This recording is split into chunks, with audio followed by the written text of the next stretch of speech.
guess to start with, Fred, what's the mood like in the locker room there? A lot better than it has been. We, as I said to the guys, I couldn't be happier for them for continuing to go out and battle and, fight through everything that's been thrown at them with being shut down and, continuing to come in and work and never complain. Not once have you heard any of our guys complain about anything. They haven't made excuses about what's happened to them. And, the easy thing to do especially after that start, would have been to hang our heads after, the tough loss against Illinois and, had three straight turnovers and dug ourselves a little hole. And then we got it going. It's that 15-minute mark in the first half all the way to about the 8-minute mark in the second half. That's about as good as we've been. I think we had 19 assists with 8 or 9 minutes to go. And then obviously we hit a huge lull and, their pressure really bothered us. Wasn't exactly a clinic on how to handle pressure there late. And, we had a couple isolations with their switching where we got a big switched off and, we drove into one of our own players. Our spacing wasn't great. We got Derek after missing him on a high-low. We'd missed a flash when they switched Wheeler off onto him. But, we got him a good look on a back down play and he missed it, but he didn't let it bother him. And I thought made the two biggest plays of the game by diving on the floor when Teddy made the game winner. And then his verticality on that last play when Brockington drove to the basket was outstanding. So, it's much better to learn from a win. I'll say that. And we have plenty that we can learn from this one. I think we're only the third team that has won in this building this year. So, to come out after what we went through the other night in a short prep, and continue to fight and battle. Obviously we didn't do it offensively those last 8 minutes, but I thought our defense was about as good as it's been. So we had stretches, offensively for about 32 minutes, phenomenal. And then that defense there late, won the game for us. All right, next we'll go to Robin Washington. Fred, you guys were playing so well, like you said, took that double-digit lead, and then things just kind of went cold on you. What were you trying to say to the guys as that lead progressively shrank and the pressure started to mount to keep this from becoming a, here we go again type moment? Well, I told them we were going to win the game, and that was one thing. I just wanted to instill the confidence in them. Never once did they waver in the huddles. Never once were they pointing fingers or, going back and forth.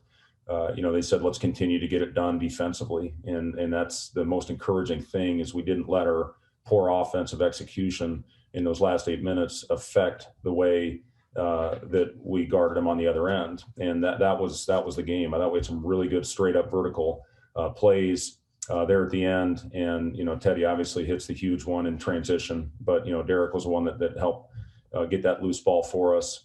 This is a good team we played that plays extremely hard and extremely well in this building. And we hadn't seen, defense like that and haven't been in this situation much, obviously. We couldn't quite get it done the other night.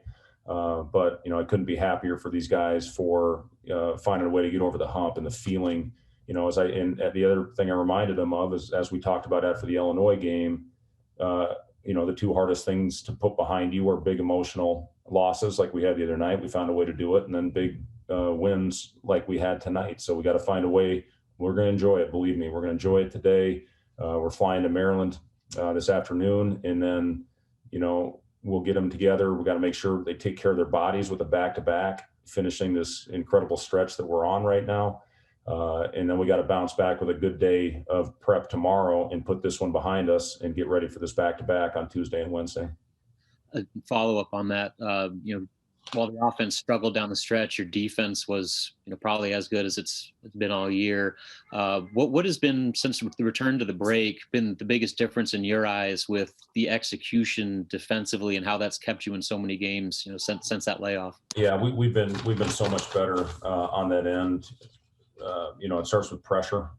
That is one thing we really worked on when we came out was one, ball pressure, getting into the ball, making them feel us. Teams were too comfortable, against us, and the execution in this league is too good. So that's one thing. And then the other thing is front in the post. Derek's been a huge help since we got him back, and it's nice to have Eduardo, who's given us really good minutes, and Ivan, helping us out and filling those minutes in. But, we're really doing a good job front in the post. Our opposite low man has been good, kind of helping and supporting when the ball goes in. We're playing a little more one-on-one to keep us out of rotation. But, most of it's effort, Robin. We've just really gotten after it. And I think the first three were under 30%. Tonight, they shot 32%. So, if we can continue to give that kind of effort, even when we struggle like we did, we're going to have a chance in the end. All right, next we'll go to Chris Bassnett. Fred, you've talked about him already, but is that stretch at the end, is that why you bring a guy like Derek into this program, just because he's maybe been in some spots like that and can kind of provide some of those things for you down the stretch? Yeah, I mean, he played for an unbelievable coach in Rick Barnes, and, he's a guy that's been coached and can handle it. And, he can score. We're going to have to, again, when we're struggling like we were, and as I said, we ran a play for him after one of the timeouts. He can score that. And you saw what he did against in Indiana, that first game back, where he got 5 rolls to the rim, and then that sucked in the defense and got a guy like Lat. I think he made 5 threes that game. So Derek, he contributes in a lot of ways. He's still getting comfortable out there after taking almost 2 years off. He had the virus. I think he's struggling a little bit with that as well at times. But he made such huge plays for us late in the game. And I'm happy for him. To have to sit out as long as he did to make the game-winning plays, the game-changing plays there at the end was huge. And I'll say this, our guys, when they took that lead, hitting the 4-point play, our guys didn't hang their heads. They kept competing, even when we missed a couple more after that. And then Derek makes those plays, and Teddy, finally takes the lid off for us on that last possession. All right, we'll go to Sam McEwen. Hey, Fred, congrats on the win. Thank you, Sam. Nice hat. How much? Thanks. It's good. I mean, it's got to be a load off, right? Like emotionally, when it was over, and the clock runs out, what was that immediate emotion you felt, and what could you feel from your players in the locker room as they kind of, it sunk in that they'd won a Big Ten game? Yeah, I'll be honest with you, Sam. If we wouldn't have found a way to get this one, that would have been 2 of the more devastating ones that I've certainly been a part of. And you can continue to talk the message with our guys about how close they are. I told them, you guys have been knocking on the door. Let's go kick that word I can't use the thing down. And they went out and continue to fight. So that's the thing that I'm so proud of this group, is how they've continued to go out there and battle. For me, yeah, I mean, probably a big sense of relief, to get this one. And, as I said, it's going to take getting one of these to get confident, to understand you can do it, to know you can do it, and find a way to use it, as a stepping stone for a program. And, hopefully go out and play well at Maryland, build on the things that we did well. I thought we handled their zone well. We hadn't seen zone in probably 2 months. And, I thought we hit some good shots. Now the press bothered us and the switching bothered us there at the end. We have counters to all that, but we didn't do a good job, those last 8 minutes. But for 30, 31, 32 minutes, that was about as good as we've been offensively. And, hopefully we can bottle that up and understand that's what it's supposed to look like in this system and keep going out and making strides. I know this is an odd thing to say, but it does not appear that your team cares about the name on the jersey as it relates to effort or it getting in their heads. It feels like they can actually duplicate the effort and the try-hardness every night, regardless of the opponent.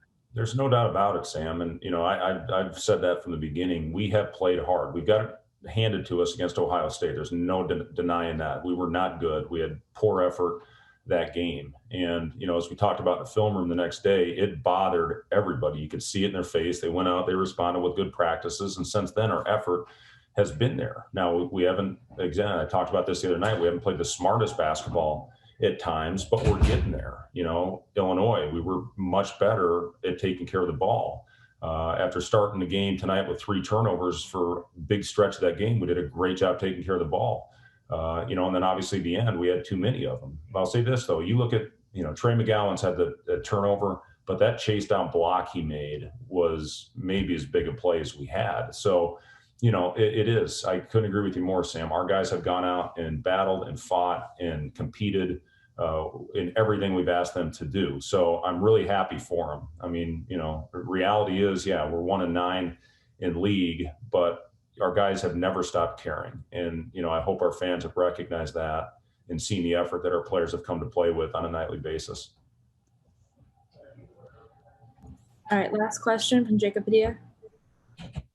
I'd say 19 assists on 27 buckets is what you want to see from the team as a whole. But what did you think of the way Teddy played today in terms of his decision-making between kind of balancing his self-creation with making plays for others and making the simple plays with kickouts on drives and that type of thing? Yeah, that's one thing we really stress because they collapse on the ball. They do a great job, maybe as good as any, of taking charges. And Teddy, I thought, really played under control. He took the one bad one, I thought, when he got a switch.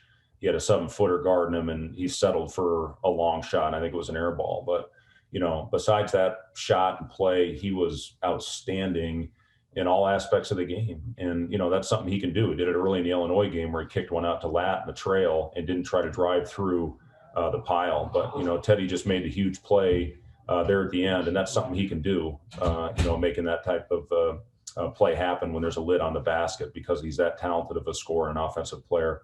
But yeah, to see Teddy play make, that's a huge step in the right direction. I mean, we were on pace to, you know, 24, 25 assists had we kept playing the way we were. But, you know, that press bothered us the last 8-9 minutes. But again, our defense, I was really pleased with what we did to find a way to win it with some huge hustle plays.